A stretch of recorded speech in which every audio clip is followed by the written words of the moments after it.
কথা আমি তোমাকে এখানে আসতে বারণ করিনি, সেই সাধ্য নেই দোয়েল। আর দ্বিতীয় কথা, আমি শুধুমাত্র একটা রূঢ় বাস্তবের কথা তোমায় স্মরণ করিয়ে দিতে চেয়েছি। তোমার এখানে আসা নিয়ে যদি আজ মেয়েটা কিছু একটা করে বসে, একটা ঝুঁকি নিয়ে ফেলে, তখন যদি কোনো ক্ষতির সৃষ্টি হয় মেয়েটার জীবনে, তাহলে সেই ক্ষতি তুমি বা আমি স্বীকার করতে পারবো তো? আমার খালি একটা ভয় আমাকে তাড়িত করছে, ক্রমশ তাড়িত করছে, ক্রমান্বয়ে তাড়িত করছে। মেয়েটার কিছু হবে না তো? মেয়েটা কিছু করে বসবে না তো? বিলিভ মি, আমি না ঘুমিয়ে মাঝে মাঝে জেগে উঠছি। এটা আমার সাইকোলজিক্যাল প্রবলেম হতে পারে, কিন্তু বিষয়টা সত্যি। আমার খুব ভয় লাগছে। তাই আমি আমি আমি নিজেকে সতর্ক করার চেষ্টা করছি এবং দ্বিগুণ চিৎকার করে তোমাকে সতর্ক করার চেষ্টা করছি। এটা কেন বুঝতে পারছো না? আমি তো বলছি তো মজিদ, কিচ্ছু হবে না। আসলে ও ছোটবেলা থেকে খুব জেদি, ভয়ঙ্কর রকমের জেদি। যা বলে সেটাই করে ছাড়ে। আর তার প্রধান কারণ হলো ওর বাবা। ছোট থেকে বাবার খুব ন্যাওটা ছিল তো, তাই বাবার নিজে থেকে চলে যাওয়াটা ও কিছুতেই অ্যাকসেপ্ট করতে পারে না। কোনো না কোনো কারণ খুঁজতে থাকে যাতে এটা প্রমাণ করতে পারে ওর বাবা আমার কারণে চলে গেছে। তাতে নিজের মনটা শান্ত হয়, বাবার প্রতি ভুল ধারণাটা থাকে না।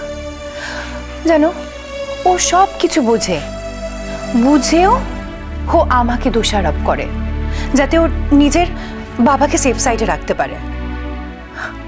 আর আমি তো এটা বুঝতে পারি না, ও তোমার উপর এত রাগ কেন? তোমার মতো একটা মানুষকে এরকম ভাবে তুচ্ছ তাচ্ছিল্য কেন করে? তোমাকে বুঝতে কে বলেছে? কে বুঝতে বলেছে তোমাকে? তুমি কি একটা জিনিস বুঝতে পারবে? আমি বলছি, তুমি দেখো তোমার মেয়েটার বয়স কতটুকুনি, বল কতটুকুনি মেয়েটা? এই বয়সটা তুমি একদিন পেরিয়ে এসেছো, তাই তো? পেরিয়ে এসেছো তো। এই বয়সে তোমাকে কি বুঝতে হয়েছে তোমার বাবা মার বিচ্ছেদের কথা? উত্তর দাও। তোমাকে কি বুঝতে হয়েছে তোমার মায়ের দ্বিতীয় স্বামীকে তুমি অ্যাকসেপ্ট করবে কি করবে না? তোমাকে তোমাকে তোমাকে তোমাকে কি শুনতে হয়েছে যে তোমার প্রিয়তম বাবা সম্পর্কে তোমার প্রিয়তম জ্যাঠা কাকাদের খারাপ খারাপ কথাগুলো তোমাকে শুনতে হয়েছে? বলো, স্পিক আউট, চুপ করে থেকো না দোয়েল, বলো প্লিজ।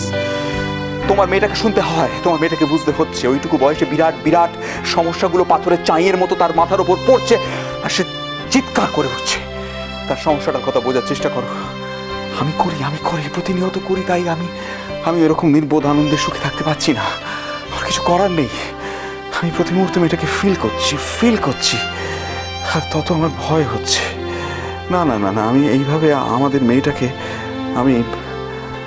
আমি ভাসিয়ে দিতে পারবো না। 10 আঙুলের ফাঁক দিয়ে আমি তাকে গলে যেতে দিতে পারি না। তার জন্য আমি কাউকে স্পেয়ার করবো না।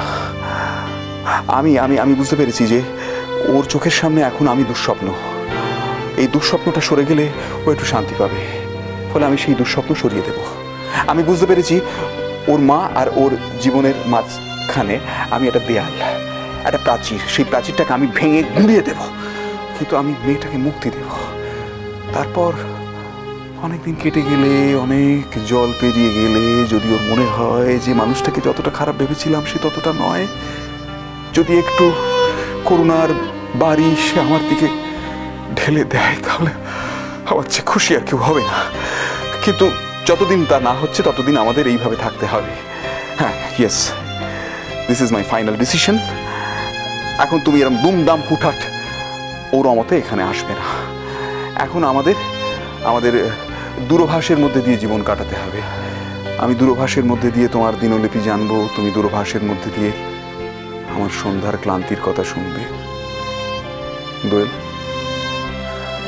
পারবো না আমরা ওই মেয়েটার মুখটা একটু তাকিয়ে? আমরা পারবো না আমাদের এইভাবে জীবনটা কাটিয়ে দিতে? বলো না। আমি ভেবেছিলাম এই এত লড়াই ঝামেলা করে এসে হয়তো তোমাকে খুশি করতে পারবো, তুমি খুশি হবে।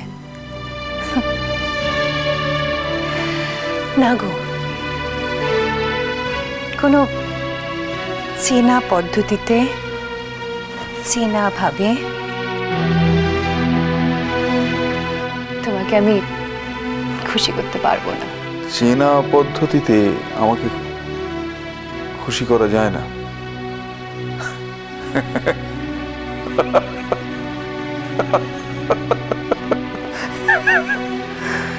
এইটা তুমি কি বলছো? চেনা পদ্ধতিতে চেনা পথে আমি খুশি হই না কেন? আমি মানুষ নই? মনুষ্যতর কিছু, অতিমানব কিংবা অমানুষ? তুমি কি বলছো আমি কিচ্ছু বুঝতে পারছি না। বেশ, আমি আর আসবো না এখানে। এখন যখন এসে পড়েছি তখন প্লিজ চলে যেতে বলো না। নেক্সট উইক থেকে আমি আসবো না, খুশি তো?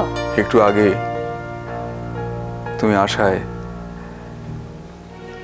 আমার শরীর, মন, আমার নীতিবোধকে তোয়াক্কা করেনি। সে এত খুশি হয়েছিল, এত খুশি হয়েছিল যে সহস্র কাঠি ঢাকের বাদ্যি বাজিয়ে দিয়েছিল। আর ঠিক এই মুহূর্তে যখন আমার নীতি মেনে তুমি বললে যে তুমি আর আসবে না, সঙ্গে সঙ্গে সেই বাজনা বন্ধ হয়ে গেল। কে বাজায়, কে বন্ধ করে কে জানে। তবে একটা কথা বলবো যে কষ্ট শুধু তোমারই হচ্ছে তা নয় বোধহয়, জানো। কষ্ট আমারও। এভাবে নিজের কষ্টের কথা কোনোদিন প্রকাশ করিনি তো, ওই জন্য বলতে ভালো লাগছে না, কিন্তু কষ্ট হচ্ছে তোমাকে ছেড়ে আমার। কিন্তু তবু এসব আমায় মুখ বুঝে সহ্য করতে হবে, এই মেয়েটার ভালো থাকার স্বার্থে। কারণ আমি জানি ভবিষ্যতে একদিন এটার জন্যই তুমি আমাকে বোধহয় আর একটু ভালোবাসবে, ওই মেয়েটার জন্য। আমরা একটু স্যাক্রিফাইস করি, এটা করবই তুমি এবং আমি। তুমি মনে করো মেয়েটার ভালোর জন্য করছো, যা কিছু করছো সব মেয়েটার ভালোর জন্য করছো। দেখবে আর মনে কোনো গ্লানি থাকবে না। আসলে তোমার কষ্ট হয় না আমাকে না দেখতে পেলে, আমি বেকার কষ্টে মরি। দেখো, একই কথার পুনরাবৃত্তি ঘটিয়ে আমি তোমার এবং আমার এই মুহূর্তকে ক্লান্ত করতে চাই না। আমি তোমার একটা জিনিস বোঝাতে চাইলাম, তুমি বুঝতে পারলে না। ঠিক আছে, এবার তুমি তোমার নিজের চেতনা, নিজের বোধকে প্রশ্ন করে দেখো, সে যা বলে তাই কর। অমনি রাগ হয়ে গেল তো? কেন রাগ করতে যাবো? কেন? কিসে রাগ হয়, কিসে দুঃখ হয়, সেসবগুলো তুমি ভুলে যাচ্ছ দোয়েল। তোমাকে আমি একটা জিনিস বুঝিয়েছি আমাদের সন্তানের স্বার্থে, তুমি বুঝতে পারলে না। এতে রাগ হওয়ার কথা নাকি হতাশ হওয়ার কথা? ওকে, তুমি যা বলছো তাই হবে, আমি আর আসবো না। মিষ্টি কুটুম মিষ্টি কুটুম মিষ্টি কুটুম।